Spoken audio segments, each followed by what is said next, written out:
사실 7월 첫째 주 예레미야 29장 4절로부터 14절로 하나님의 미래라는 말씀을 나누게 되었습니다.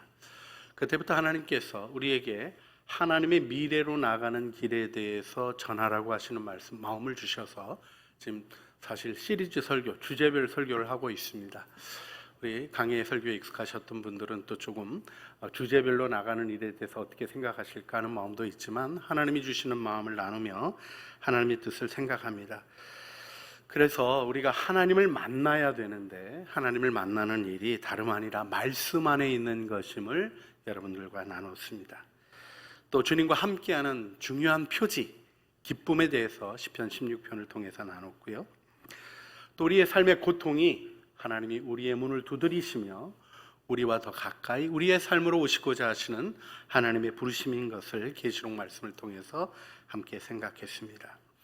그리고는 하나님을 만나는 일에는 여호와의 산에 오르는 우리들의 실질적인 헌신과 노력이 있어야 함을 지난주 미가서 4장 1절로부터 4절 말씀 통해서 생각해 보았습니다. 오늘은 회복의 길에 대해서 말씀을 나누고요.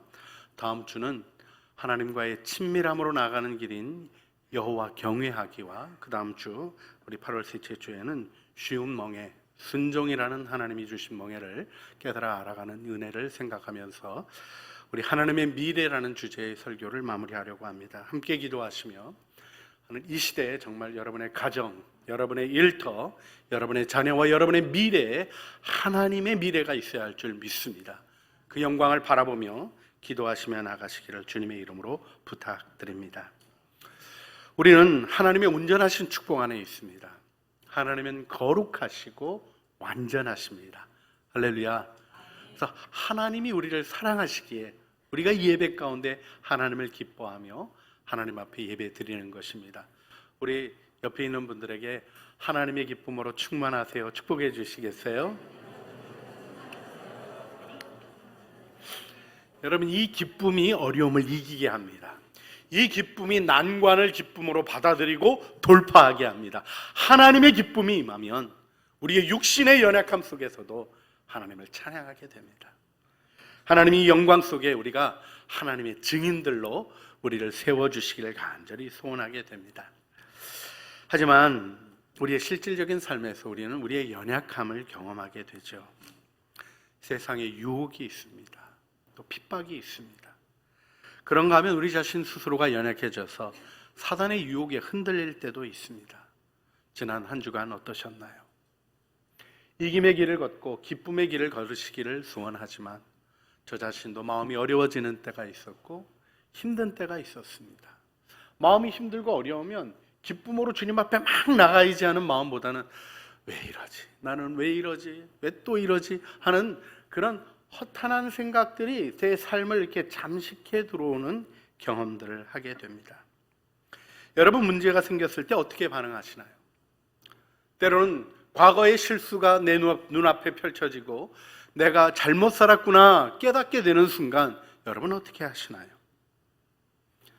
문제에 부딪힐 때 우리는 문제의 현실을 보게 되는 것입니다. 이 현실 속에 우리가 더 굳게 보아야 할 것이 있습니다.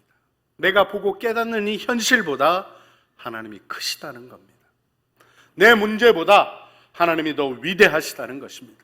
그 위대한 하나님의 사랑이 나를 향하여 있음을 굳게 믿을 때 우리는 낙심하고 좌절하고 넘어지는 일로부터 하나님이 주시는 아름다운 미래를 향하여 나아갈 수 있게 되는 줄 믿습니다. 하나님의 사랑과 용서를 굳게 믿으시길 바랍니다. 여러분, 예수 믿는 게 얼마나 큰 축복입니까? 하나님이 우리를 용서하시는 거예요. 누구를 용서하십니까? 죄인을 용서하십니다. 배신한 자를 용서하십니다.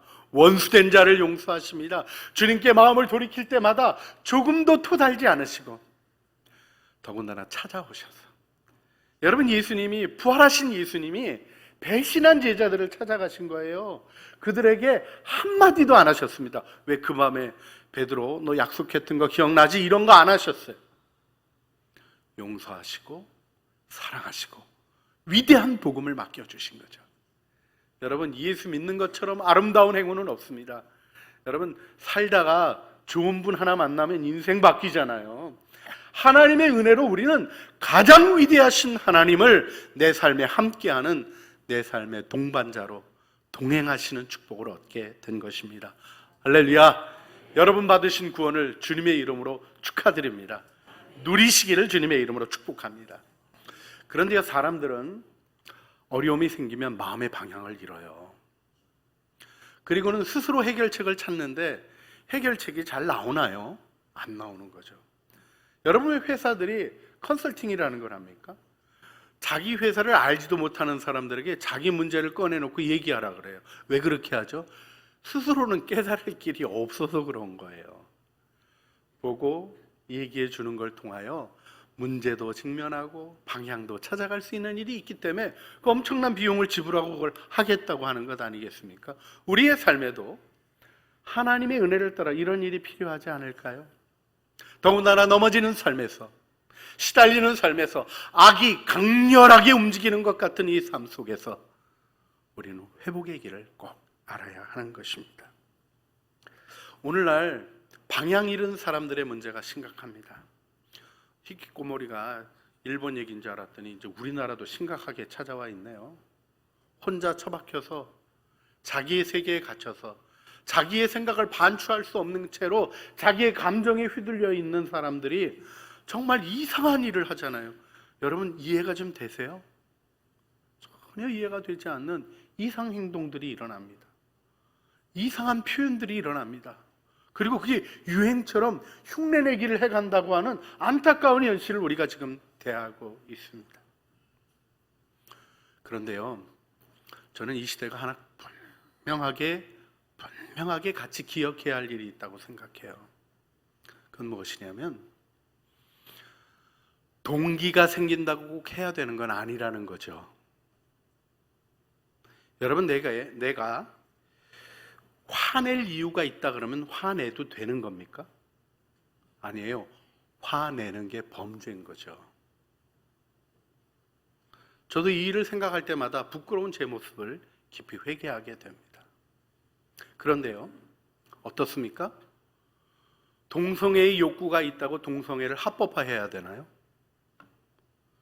저는 창조 질서를 반대하는 일에 대해서 그런 삶의 아픔과 어려움을 이해하고 품어주는 교회의 모습이 더 아름답게 자라가기를 원하지만 절대적으로 진리는 진리인 거예요. 둘일 수 없어요. 이것도 맞고 저것도 맞다는 진리를 따르는 자의 태도는 아니죠. 창조 질서는 아닌 거예요.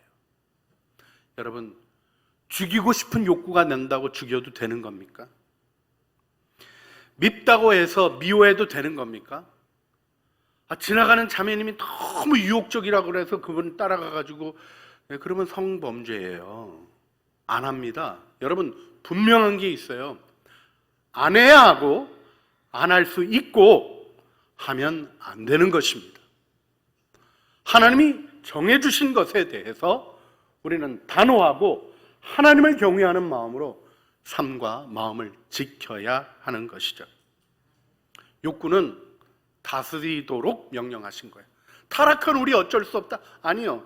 타락하여 범죄한 인간에게 다가오셔서 그것도 동생 죽이려는 가인에게 창세기 4장 7절에 주님이 뭐라고 말씀하십니까? 내가 선을 행하면 어찌 낯을 들지 못하겠느냐? 선을 행하지 아니하면 죄가 문 앞에 엎드려 있느니라. 죄가 너를 원하나 너는 죄를 다스릴지니라. 타락한 인간에게 하신 말씀이에요. 예, 우리에게 능력이 없는 것 같습니다. 무력한 것 같습니다. 넘어지는 것 같습니다. 그러나 하나님을 의지하면 죄를 다스릴 능력이 여러분에게 있습니다. 사용하지 않는 것이 범죄예요. 하나님의 은혜 가운데 우리가 아름답게 서는 은혜를 세워갈 수 있기를 간절히 바라는 것입니다. 하지만 우리의 현실은 어떻습니까? 우리의 한 주간의 모습, 지난 한 달의 모습, 더워지니까 짜증이 기본으로 차 있더라고요.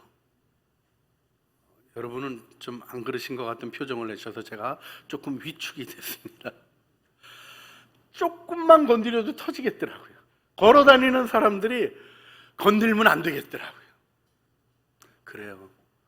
날씨에, 이 이상기온에 우리는 넘어지는 존재인 것 같아요. 그러나 여러분, 하나님이 여러분을 놓지 않으십니다. 한 번 넘어졌다고 버리시는 분이 아니에요. 누가 그런 얘기 하더라고요. 골 하나 들어갔다고 골키퍼 바꾸냐. 근데 우리는 골 하나 들어갔다고 골키퍼 죽이려고 하더라고요. 아니에요. 우리의 삶에는 아름다운 은혜가 있는 것을 굳게 믿어야 됩니다. 그게 희망의 사람의 태도입니다. 문제만 보고 문제에 시달려서, 여러분, 우리가 이 회복의 길을 배우는 데 있어서 정말 중요하게 오늘 해주는 말씀을 우리가 기억할 필요가 있어요. 우리 주님이 우리에게 하시는 말씀은 세상의 지식을 따르지 말라는 거예요.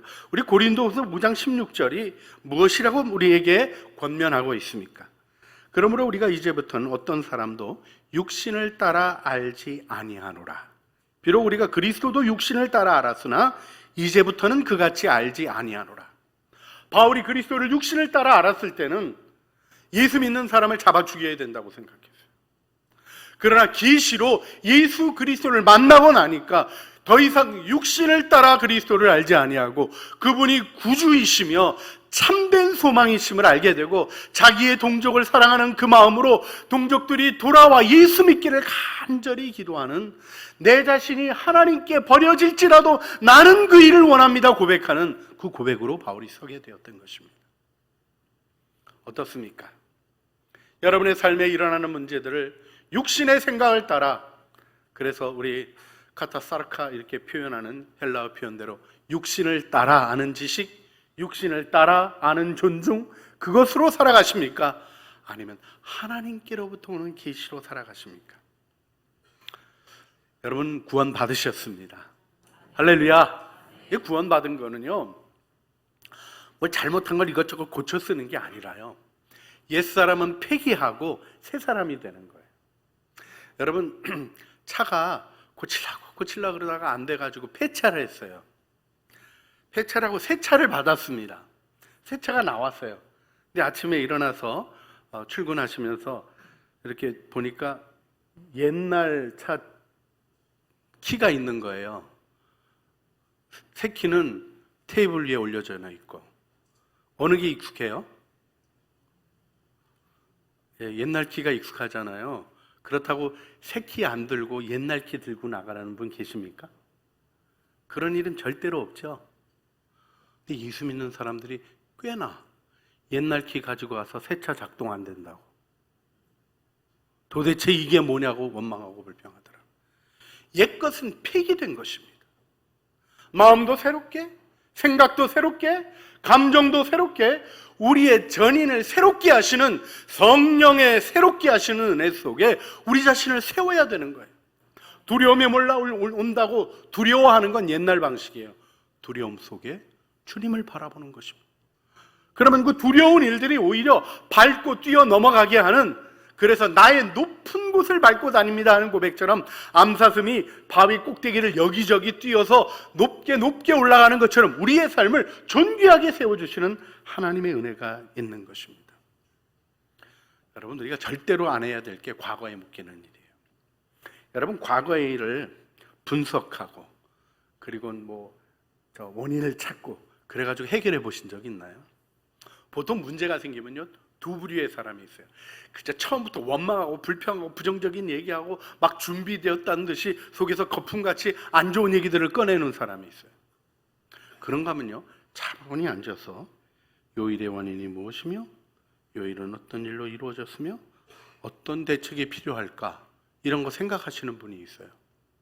그런데요, 제가 보니까 두 분 다 똑같아요. 뒷탓이냐를 따지시대요. 누구 탓이냐를 따져서 변화되는 일을 보셨습니까? 역사 속에 그런 일은 없었습니다. 단지 악을 처벌하고 악한 일이었다고 확인하는 것은 있었지만 우리의 삶에 위대한 희망을 만들어내는 일은 거기 있지 않았습니다. 우리가 여기서 우리 주님이 우리를 새롭게 하신 은혜를 받아들이는 믿음의 태도를 세우기를 간절히 소원합니다. 그래서 우리 옆에 분에게 좀 축복해 주세요. 당신은 그리스도 안에서 정말 새로워지셨습니다. 네. 그걸 들으시고 아멘을 하셔야 되는 거야. 아멘을. 근데 우리 당신은 정말 새로워지셨습니다 그러는데, 새로워지기는 주름이 더 늘었다, 뭐 흰머리가 더 생겼다, 막 이런 부정적인 생각들을 스스로가 자꾸 받아들여요. 이게 예습관으로 가는 거예요. 여러분, 은혜가 선포돼도 은혜 안으로 들어가지 않으면 은혜를 못 누리는 거 아니겠습니까? 우리 삶에도 그렇지 않아요? 여러분, 우리가 역사 속에 좀 희한한 얘기를 듣잖아요. 알프스의 2차 대전 때 나치 피해서 숨어 들어갔다가 전쟁 다 끝났는데도 안 나온 사람 얘기 아시죠? 아니, 우리 좀 가까운 데로 갈까요? 여기 괌에 요코이 동굴이라고 있잖아요. 괌에 가시면 그 요코이 동굴이라고 어디죠? 저 폭포 있는데 거기 이렇게 숨어 사셨던 분이 있어요. 1945년에 전쟁이 끝난 거 아니에요. 근데 이분이 언제까지 계셨냐? 1972년 1월 24일까지 자그마치 28년 동안 그 동굴에 자기를 숨기고, 옷은 다 없어지니까 히비스커스 나무로 옷에 입고, 그 다음에는 뭘 먹었나고 봤더니 코코넛 먹고, 빵나무 열매 먹고, 파파야 먹고, 단백질은 뱀장어하고 달팽이로, 이렇게 하고 28년을 안 들켰어요. 불도 안 피웠나 봐요. 거기 누구 있는지 아무도 몰랐어요. 와, 대단하죠? 한번 해보실래요? 그런 비참한 삶은 절대로 하면 안 되는 거예요. 28년을 완전히 낭비한 거 아닙니까?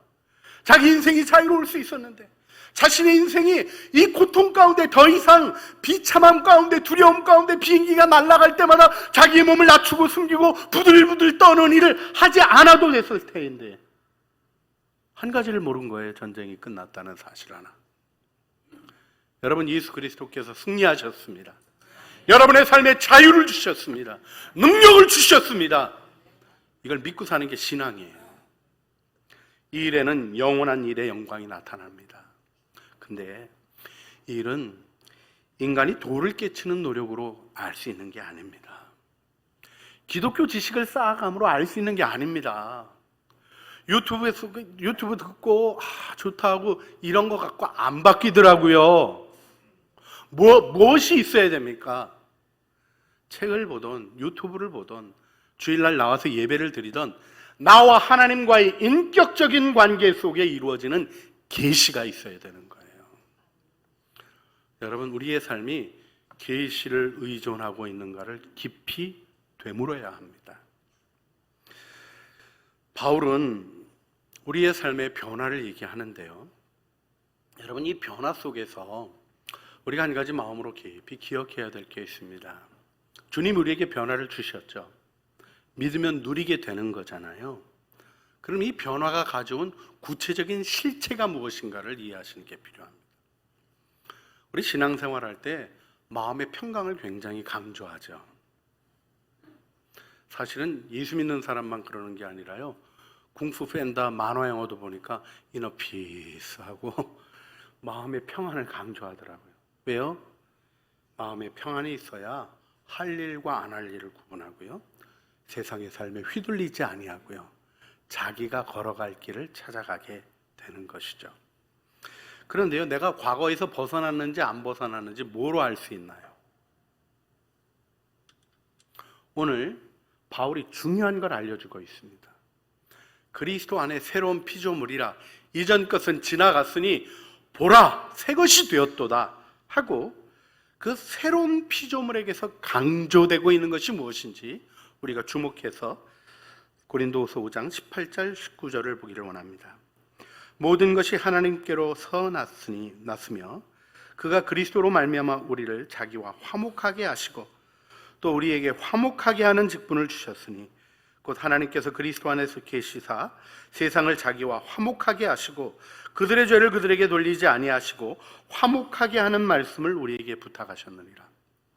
짧은 두 절에 화목이라는 말이 4번이나 계속 반복해서 나와요. 여러분, 예수 믿고 새 사람 된 중요한 표징이 뭐라는 거예요? 화목이라는 거예요. 화목. 여러분이 화목은 내가 만든 게 아니라요, 하나님이 하신 거예요. 예수 그리스도께서 죄를 전가하고 죄와 죄인을 없애시고 하나님과 화목하도록 우리를 축복하신 거예요. 할렐루야. 그런데 그걸 믿고 누려야죠. 그래서 정직하게 마음을 살펴보시라는 게 오늘 설교의 도전입니다. 화목하여 있는 화평의 상태가 있습니까? 화목해 보신 적 있나요? 어떤 할아버지한테 여쭸더니 나는 불화할 사람이 하나도 없다고 그러셔서 왜 그러냐 그랬더니 다 죽었다고 그렇게 얘기하시더래요. 여러분, 죽었다고 없어지지 않아요. 그 사람 죽어도 그 이름만 들으면 확 불같이 올라오는 불편한 생각이 있을 때 어떻게 화목이라고 얘기할 수 있겠습니까? 화목은 내 영혼이 주님 안에 자유로워지는 거예요. 원망과 불평이 일어나더라도 그 일 속에 어려움과 아픔이 있다 할지라도 평강 가운데로 들어가는 것이죠. 즉시 안 됩니다. 아픈 일은요, 시간이 걸려요. 무례한 일을 당하고 나면 금방 해결되지 않습니다. 그러나 우리는 화목을 추구합니다. 화목을 지향합니다. 그리고 그 화목을 누리며 화목의 능력을 증언하는 사람이 되게 하시는 거죠. 여러분 어떻습니까? 서현역에서 일어난 묻지마 피살, 너무 무섭지 않아요? 서현역 갈 때마다 저는 요즘 신경 쓸 것 같습니다. 누구 혹시 칼 든 인간 없을까? 그리고 좀 약간 내가 가서 발로 뻥 차가지고 제 앞에 이제 그런 이상한 생각을 하더라고요. 제 마음속에 또 다시 말씀이 오더라고요. 너 늙었다, 정신 차려라, 이렇게 마음이 오더라고요. 예. 이런저런 생각이 일어나는데 해결할 수 있는 걸까요? 기후장으로 인한 이 폭염, 전 세계적으로 찾아와 있는 이 기후의 이상한 모습. 세계 스카우트 잼버리 대회 잘 해결될 수 있을까요? 여러분, 해결의 길이 벌써 나와 있다 그러면 그거 거짓말이에요. 그렇게 금방 나올 해결이라면 문제 일어나지도 않습니다. 또 거꾸로 어쩔 수 없는 거지 하는 거는 방임이며 왕 같은 제사장으로서는 하지 말아야 할 일입니다. 자신에게 주어진 책무를 감당해 나가는 신실한 하나님의 사람은 그렇게 얘기할 수 없는 거죠. 방기할 수 없습니다. 방치하면 두려운 재앙이 찾아오는 것입니다. 이때 우리는 바른 분별을 해야 되는 것이죠. 우리의 삶에 명확한 게 있습니다. 오늘 지금 하나님의 뜻을 따라 할 수 있는 일을 하나님이 보이시고 순종하게 하십니다. 그걸 따라가면 되는 거예요. 여러분, 우리가 나보다 큰 일을 계획할 수 없습니다. 허망한 일들을 말하는 것으로 우리의 인생의 문제를 해결할 수 없습니다. 그러나 주님의 말씀에 순종하며 걸어가면 그 길의 끝에 주님은 우리를 영광스럽게 세워주시는 줄 믿습니다. 이때 우리가 혼돈스러워하는 게 있어요. 그러면 어떻게 하라는 겁니까? 하고 지침 내려주기를 원합니다. 여러분, 기본 지침이 필요하죠. 근데 우리 창조교회처럼 지침이 모호한 데가 없어요. 예배 시간에 마스크 쓰라는 거예요? 말라는 거예요? 자의로하십시오. 배려하십시오. 쓰겠다고 생각하시는 분 쓰시고, 썼다고 옆에서 희끗 쳐다보고 그런 거 하지 마십시오. 이런 얘기나 하는 거지, 앞으로 마스크를 다 쓰도록 하겠습니다, 이런 거 한 번도 한 적 없어요. 저희들이 강제적으로 무엇을 지시하지 않습니다. 왜 그렇게 하죠? 성경이 원래 그래요.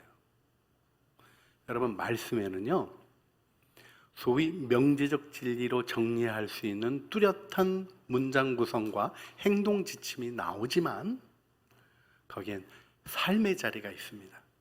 지침 레벤, 독일학자들이 표현했던 말이에요. 그 말씀에 자리가 있어요. 제가 어렸을 때 황당한 일 겪은 게 있습니다. 아직도 기억나요. 우리 옆 동네 장로님이 첩을 두신 거예요. 너무 놀랐어요. 어떻게 장로가 첩을 두나 그랬더니 이 장로님이 교회에서 당당하게 하신 얘기가 뭔지 아세요? 아브라함도 그랬다. 야곱은 넷이나 있었다. 이분이 제정신입니까? 아닙니까? 자기의 삶의 자리를 모르는 거죠. 말씀이 주어져 있는 삶의 자리를 모르면 말씀을 가져다가 지멋대로 사용합니다. 여러분, 빚을 지면 갚아야 되죠. 빚은 탕감해 주는 겁니까? 갚는 겁니까? 두 가지 다 나온다니까요. 빌려준 사람에게는 탕감하라고 말씀하시고 빌린 사람은 다 갚아라 이렇게 얘기하시는 게 하나님이에요. 삶의 자리가 있는 거예요. 분명히 말씀하시죠. 피차 사랑의 비두에는 아무에게든지 아무 빚도 지지 말라. 남을 사랑하는 자는 율법을 다 이루었느니라. 자, 돈 빌려주고 그런 거 하라는 거예요? 하지 말라는 거예요? 하지 말라는 거네요.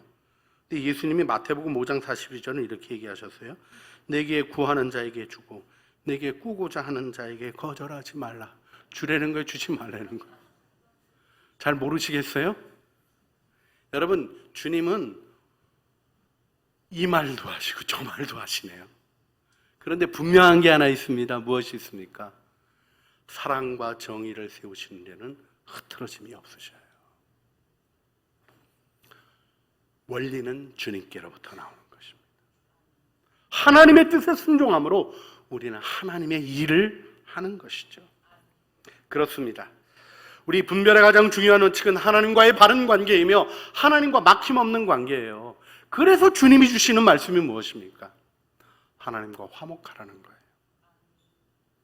여러분, 오늘 예배 드리시는데 하나님과 화목하라. 지금 고린도 교회 편지를 보내고 교인들에게, 아니 이분들이 지금 뭐 예수 안 믿고 죄 짓고 돌아다니는 악한 인생들이 아니에요. 어떤 사람들입니까? 교회 나와서 바울이 보낸 편지를 읽는 소리를 듣는 어려운 상황 속에서도 예수 믿는 신실한 그리스도인입니다. 그런데 무엇이라고 얘기하고 있습니까? 20절. 그러므로 우리가 그리스도를 대신하여 사신이 되어 하나님이 우리를 통하여 너희를 권면하신 것 같이 그리스도를 대신하여 간청하노니. 같이 읽어볼까요? 너희는 하나님과 화목하라. 그렇습니다. 이게 안 되니까 자신하고 화해 못하는 거예요. 이게 안 되니까 원망과 불평이 계속 일어나는 거예요. 하나님과 화목하면 아무 문제가 없다 이렇게 얘기할 수 있는 상태가 옵니다. 물론 금방 이루어지는 건 아니에요. 어려운 건 어려운 거죠. 안 좋은 일 당하고 괜찮다? 마음이 망가진 것입니다. 불의한 얘기를 듣고도 아무렇지도 않다? 그 거짓된 마음으로 왜곡하는 것입니다. 불의한 말은 불의한 말대로 힘들고요, 나쁜 일은 나쁜 일대로 힘들고요, 칼부림 났다 그러는데 아무렇지도 않고 뭐 그럴 수도 있지. 이런 사람 되면 안 됩니다. 두려워야 되고요, 걱정해야 정상입니다. 그런데 하나님과 화목하면 그분의 사랑이 나를 지배하잖아요. 하나님과 화목하면 그분의 은혜가 나를 지배하잖아요. 그래서 화목의 길로 나아가서 화평케 하는 자가 되는 것입니다. 여러분, 피스메이커가 되시는 거예요. 여러분, 그 은혜 속에 여러분의 삶이 서시기를 주님의 이름으로 축복합니다. 여기서 결정적인 부분은 죄인이라는 우리의 문제가 잘 해결되지 않는다는 현실입니다. 여러분 꼭 기억하시면 좋겠어요. 죄인에게서 죄의 문제는 어떻게 해결되는 건가요? 아주 중요한 원리가 있습니다. 너무 놀라지 말고 잘 들으세요. 죄는 죽어야 해결됩니다. 세상 사람들도 그러더라고요. 그분들 죽어야 끝날 거라고. 틀린 말이 아니에요. 죄는 죽어야 해결됩니다. 그래서 우리를 위해서 주님이 해주신 일이 무엇입니까? 십자가에서 죽으신 거예요. 나를 십자가에 같이 못 박으신 거예요. 이것이 복음의 능력이고 하나님의 은혜입니다. 십자가에 못 박힌 자로 나를 인정하고 주님 안에서 이루어진 화목을 마음에 기억하고 하나님과 화목하시길 바랍니다. 여러분의 마음을 살펴보세요. 우리는 때로 어려움이 있다고 하나님께 불평합니다. 왜 나한테 이런 일이 일어나냐고 불평합니다. 예, 그런 일로 주님 앞에 나가는 거예요. 근데 기도하면서 화목하세요. 하나님의 뜻을 깨닫고 은혜 안에 들어가세요. 하나님 나를 버리신 거예요. 하나님 나를 상관치 않으시는 거예요. 하나님 내게만 왜 이렇게 하십니까? 나는 안 도와주시고, 이런 부정적인 사단의 거짓말에 여러분의 인생 낭비하지 마시고 나를 사랑하시는 하나님의 은혜를 믿고 주님께 더 가까이 갑니다. 이 일과 이 어려움 속에 나를 사랑하시는 하나님의 사랑 더 깊이 계시받기를 원합니다. 기도하시면 화목을 누리시기를 주님의 이름으로 축원합니다. 그래서 오늘 우리가 기도했으면 좋겠어요. 오늘 주님은 우리에게 말씀하십니다. 너희는 하나님과 화목하라. 내 마음이 어두움에 매이지 않게 하여 주시고 나의 삶의 경험 때문에 찾아온 어두움들을 허락하여 그 어둠이 내 삶을 좀먹고 낭비하게 하는 일로부터 보호하여 주시고 하나님과 화목하며 일어나 하나님의 영광을 증언하며 하나님의 미래를 드러내는 하나님의 사람으로 서게 하여 주시옵소서. 우리 주여 한번 부르시자 같이 기도하시겠습니다. 주여! 사랑과 은혜가 풍성하신 아버지 하나님, 오늘도 저희들 주님 앞에 나왔습니다. 우리의 마음에 있는 부정적인 생각, 하나님 가로막는 생각, 하나님 문제만을 보게 하는 모든 생각을 버리고 하나님의 은혜 앞으로 나가는 저희들의 삶이 되게 하여 주시옵소서. 내 마음의 어둠에 매이지 않게 하여 주시고 계시의 빛을 비추어 주셔서 하나님의 사랑 깨달아 알게 하여 주시고 나의 실패로 스스로 좌절하지 않게 하시고 죄인을 용서하시고 부르시는 하나님의 화목을 경험하게 하여 주시옵소서. 우리의 삶을 붙드시는 주님의 은혜로 우리 세워주시고 영광 받아 주시옵소서. 예수님 이름으로 기도합니다. 아멘. 우리 327장 고백의 찬양으로 부르시겠습니다.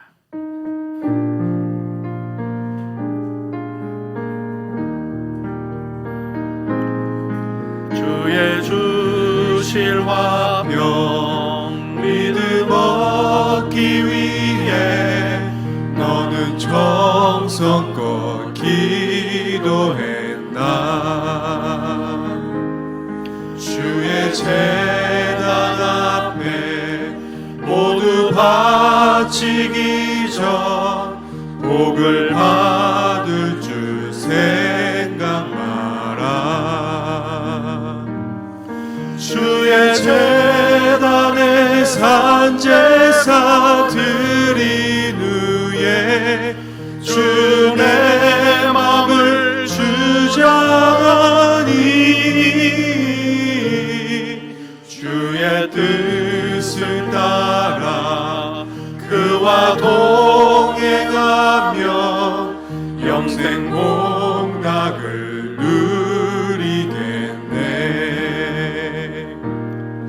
주의 밝은 빛에 항상 활동하며 선한 사업을 힘쓰겠나. 자유 얻으려면 주의 뜻을 따라 너의 모든 것 희생하라. 주의 제단에 산제사 드린 후에 주 내 맘을 주장하니 주의 뜻을 따라 그와 동행하며 영생 복락을 누리겠네. 주의 제단 앞에 모두 바친 후에 주와 온전히 사귀겠나. 주님 주신 기쁨 또한 그의 사랑 어찌 말로 다 형용하랴. 주의 제단에 산제사 드린 후에 주 내 맘을 주장하니 주의 뜻을 따라 그와 동행하며 영생 복락을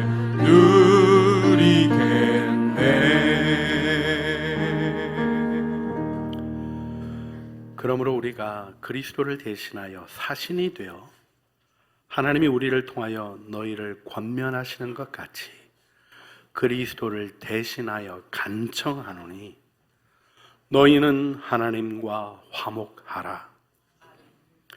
이제는 우리 주 예수 그리스도의 은혜와 아버지 하나님의 사랑과 화평케 하시는 성령의 교통하심이 하나님과 화목하며 회복의 길을 알아 어려움 속에서도 때로는 넘어지고 쓰러지는 가운데서도 하나님의 목표, 하나님의 미래를 향하여 나가기를 소원하는 사랑하는 죄의 자녀들 머리 위에와 은혜로 주신 사랑하는 식구들 가운데 수고하는 일터 위에 우리 주님 안에 이루어가는 모든 아름다운 순종의 걸음들 위에 이제와 영원 무궁토록 함께 있어지기를 간절히 축원하옵나이다.